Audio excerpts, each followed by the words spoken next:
What if I told you that the secret to running faster has nothing to do with grueling workouts or crazy mileage? This video reveals a realistic strategy for building speed without the burnout. Hi, I'm Gabby. I make running content for beginners as someone who started from zero and somehow has managed to get first place in multiple 10Ks and first place in a half marathon. In this video, I'm walking you through exactly what went wrong the first year of training, how those choices led to injury and burnout, and what I do now, including my full warm-up to prevent injury. Here's the thing, I did not get to where I'm at with perfect training. I would say that I'm not necessarily proud of the first year and a half of my running experience. After running just one half marathon, I was convinced to sign up for a full marathon. Thought if I followed a plan and pushed through, that was going to be enough and I was going to be perfect. But I didn't have the tools and I did not have a system that respected and understood recovery. After my first marathon, I got injured and I gained about 15 pounds, mostly because I was skipping what felt boring, warming up, mobility, and most importantly, recovery. This video is especially for my beginners who might be struggling with hip or knee pain because my warm-up is pretty oriented around that. First, let me rewind a bit because during my marathon training cycle, I thought I was doing everything right. Going to the gym regularly, I started including speed workouts, I had tempo workouts, and I was pretty much doing everything to the T. But I did not have a smart layout of what my training should have looked like. I had no time to recover,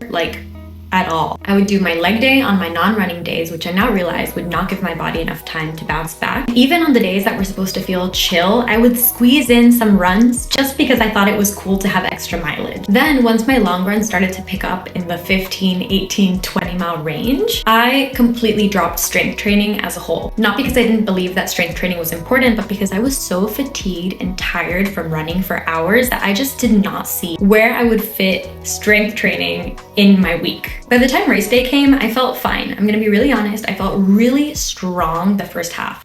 Miles 1 through 13, I even PR'd my half marathon. This shit's easy. I hit a wall, had a little baby mental breakdown at mile 14, literally mile 14, remembering that I had to do this all over again. I lost my pace group, got stuck in a porta potty. I cried at least 3 times. But, I told myself that I was never gonna do a marathon again. And I still don't know if I'm mentally there yet. Remember how I said I didn't give myself any time to recover? Well, 2 weeks after my first full marathon, where you're supposed to be resting, I did another half marathon. Why? Because all my friends were doing it and I had FOMO and I tried to PR. So I didn't even make it like a chill, easy run. No, I tried to go all out. You would think that when a sharp, nagging pain started to develop on my hip, I would finally say, hey, maybe let me stop running for a couple of days, couple weeks. No. I assumed it was soreness and I kept running. It wasn't until that pain started appearing in any subtle movement that I started to take it seriously. So finally, when I realized that even walking was starting to hurt, I reached out to a physical therapist that most of my running friends love, and she helped me create a warm-up routine that has kept me strong ever since. I don't care if I'm going on a 2-mile easy run with my partner, I am doing these 6 movements before I even think about moving my legs. Let me walk you through that exact warm-up.